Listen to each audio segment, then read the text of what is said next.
is corn and mayo sushi. Don't judge me. This is roast beef.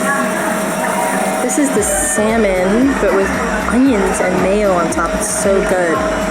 Alan got some tamago and inari sushi and some udon, which he's just finished all the noodles of. Kura Sushi in Japan is way better. How is it? It's cuter. It's cuter. It's bigger. Good. Yeah, it's cleaner. Yum. Here we go.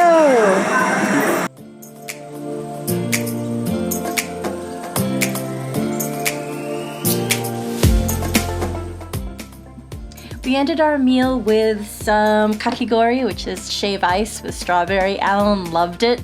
This was by far the thing he kept talking about the entire trip. It was so sweet and good and like $1.50. It was ridiculously cheap. We also played the game here. So as many plates as you eat, every 5 you get to play a game and you get the chance to win something. Now it's totally random. In the US, you're guaranteed a prize after 15 plates, but in Japan, you just never know. You can get it after 5 plates, after 10, or like us, even after we hit 15 plates, we still kept losing. I really wanted to win something from the gachapon machine. Like, we were dedicated. And the sushi here was maybe $1.25 a plate, so it was really easy to kind of eat your way through and gain plates. Our entire meal barely cost, $30 for 2 of us, and we were so full.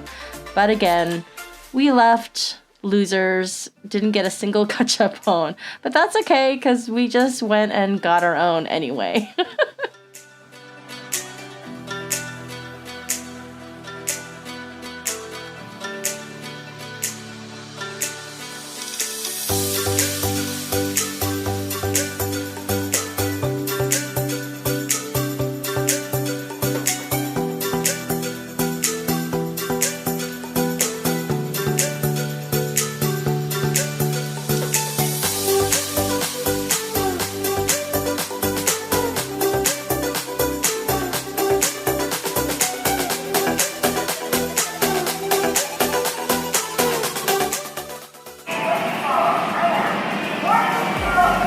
We are going back over to the Kobe Sannomiya station to check out the UCC Coffee Museum.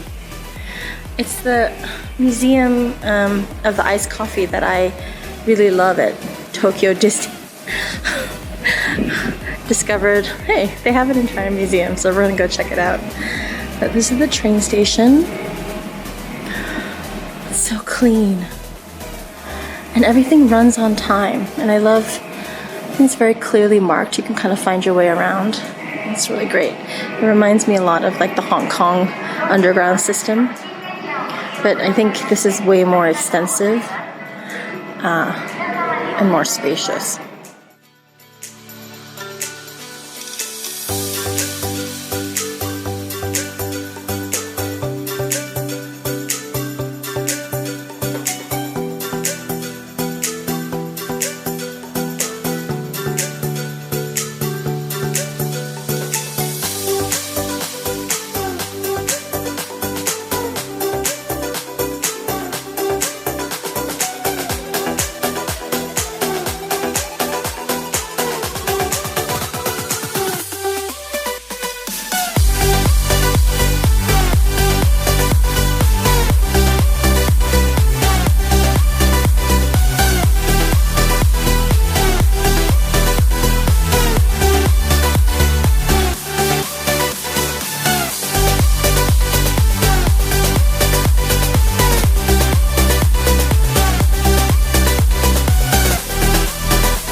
Okay, we're here at the UCC Coffee Museum. Just got off the train station, the Port Liner. Let's see how this is.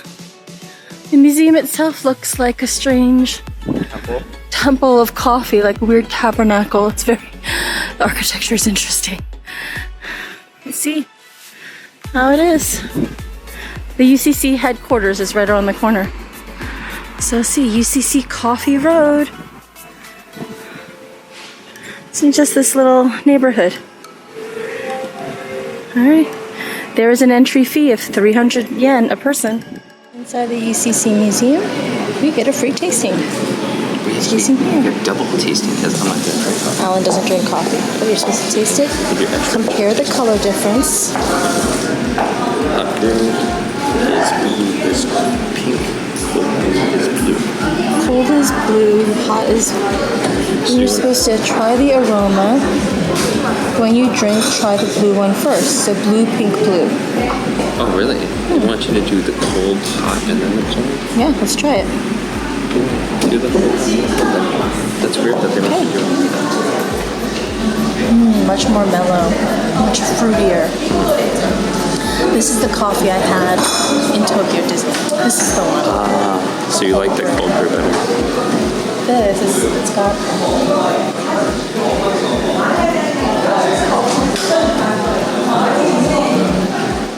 This is good too, but it's different. It's much more intense. The bitter coffee flavor punches you in the face a lot more.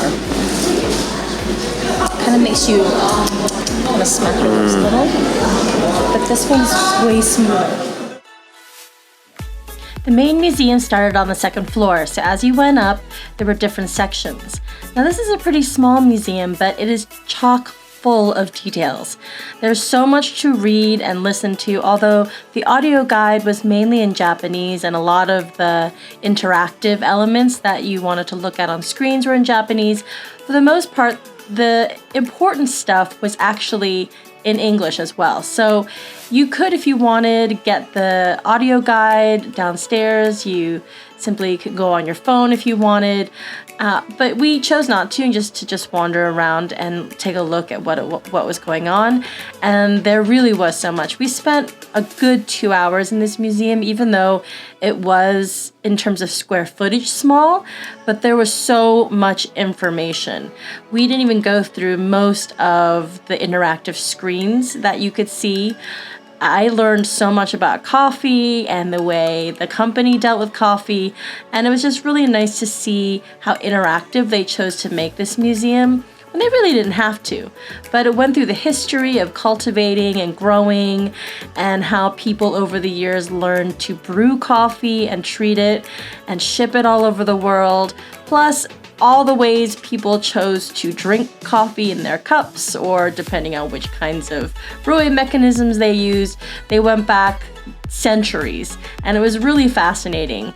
It was very visual, very well designed, and even though it's kind of off the beaten path and it's not really in a large city, it is in Kobe, I think it's worth it. If you really love coffee, I say take the trip out. It's a 30-40 minute train ride.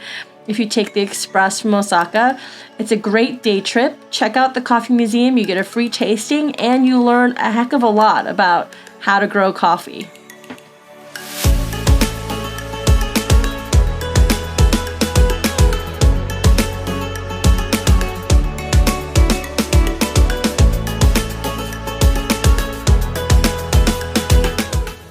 In this part of the museum, it was dedicated to the company UCC and their distribution and creation of coffee products over the years. They started out just with simple beans and drinks and syrups and sodas and different flavored coffees and things, and then they slowly expanded over the years. You can see all the different packaging and all the different types of products that they use, some of which, I probably passed in stores and never even took a notice because I didn't know who they were until I actually went to Tokyo Disney and tried out their stuff. But once I knew of them, I saw them everywhere. They're all over any single convenience store in Japan. Anywhere you go, the grocery stores, you see this brand, and it's fairly ubiquitous across the country. And even here, if you go to Asian grocery stores, you'll see the UCC brand everywhere, which is pretty cool because I was kind of sad thinking that I wouldn't be able to find this when I got home, and surprise, it was everywhere I went, and so I can brew it and drink it here in the States. So it was pretty cool to see that. They also had a whole library of their advertisements from, oh God, the 50s and the 60s and the 70s. And they gave a whole timeline of all their different media campaigns.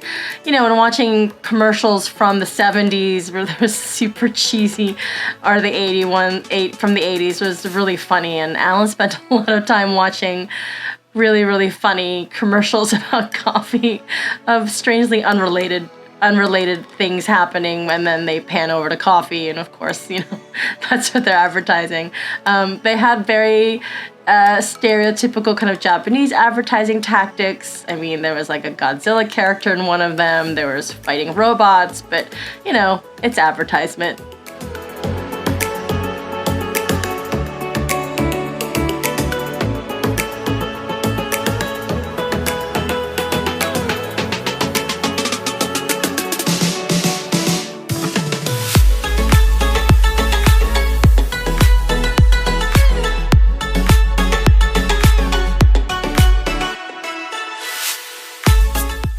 This was my most favorite thing in the whole museum. It was a giant 3D model of what a coffee bean looked like. So you could slide open the door from the outside, and that was kind of the skin of the outside. And then you could see the breakdown of all the different parts of a coffee bean, or the coffee fruit itself, which was really cool because it felt like one of those scientific models you got as a kid in school where you could like take apart the heart and see everything. But in this sense, it was a giant coffee bean that you got to in the middle. So it was really educational, but super interactive. I really liked that.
So we said bye to the UCC Coffee Museum, which again, I highly recommend you go to.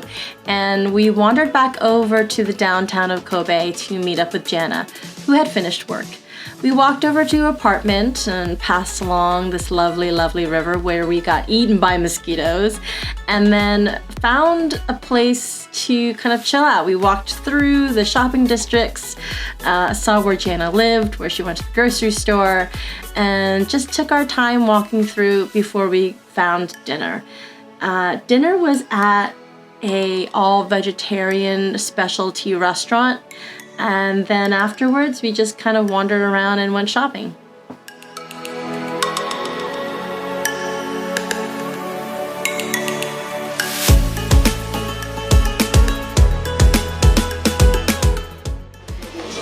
We're in Kittyland, and they have so much cool stuff.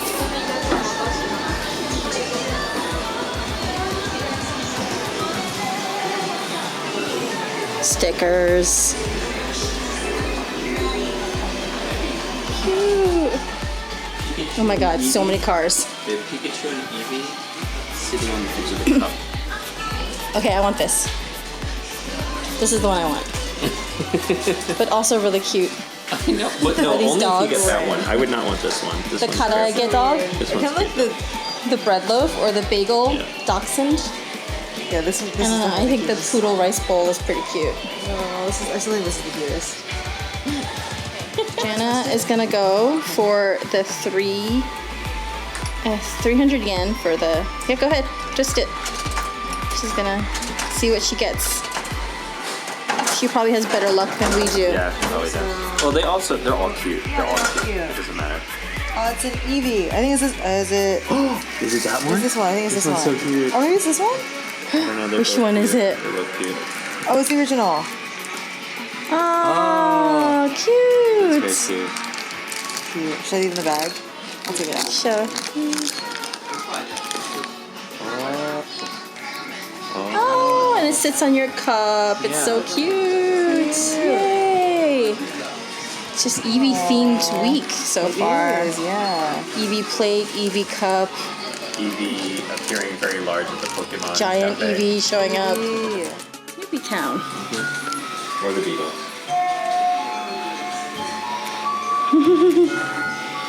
So cute. Oh, Lucy. Eevee.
Oh, Chippendale. What? Oh. No. Wait, do they come together? No, they're separate. How much are they? 20 each. 20 each? Oh, hurts. Hurts so much.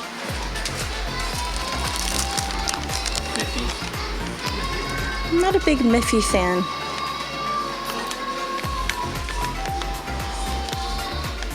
It's a princess collection. They have a lot of like beauty goods. Okay, we're here in Kobe's kind of downtown area, and here they sell a croissant style taiyaki. So it's flaky croissant pastry. That one's custard, and this one is chocolate. And you can kind of see the pastry, like it is so flaky. It also looks like a fish. It also, yeah, The it's much taiyaki more. we have in San Francisco, Japantown, it doesn't look like a real fish. Yeah, you can't see the details of the fish It doesn't very look well. like this with like the little lips and the eye. Yeah, it doesn't look like that. It's just a shape, but you don't see the scales. Yeah. All right, try the custard. Is it Go good? for it, Jana, go for it. I didn't get to the custard yet. Hold on. Oh, looks good. All right, you eat this. It's too hot for me. Okay. I'll finish the rest.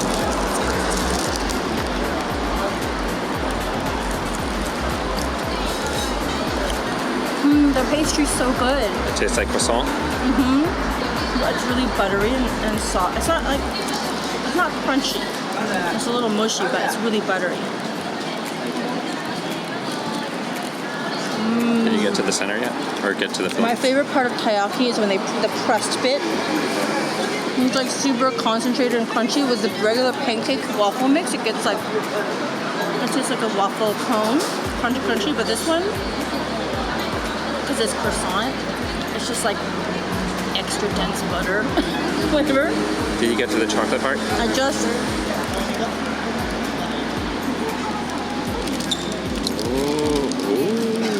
I haven't gotten to the chocolate yet, hold on.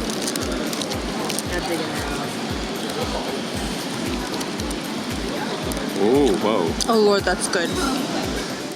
Place, it's so good. Insert scene from Wonder Woman about ice cream now. So they would be so proud. They should be so proud. And it's so inexpensive. It's like $250. The most expensive one is $270, and you can get ice cream as well if you want. But it's right here near Center Plaza in Kobe. So if you come down, it's right kind of in the center street, the shopping area. We just right next to Sannomiya Station, and we just passed Kittyland, so you can like walk the center shopping district area, and the taiyaki place is right here. It's so worth stopping. It's so good. We said goodbye to Jana after a full day at Kobe. It was a really great city. We loved being here. By far our favorite city after Tokyo. Definitely will come back again. It's pacing, it's things to do, the people to see, things to eat. It was just a really nice, comfortable, smaller kind of place, and we loved it. We can see why Jana loves it too. All right, see you next week. Bye.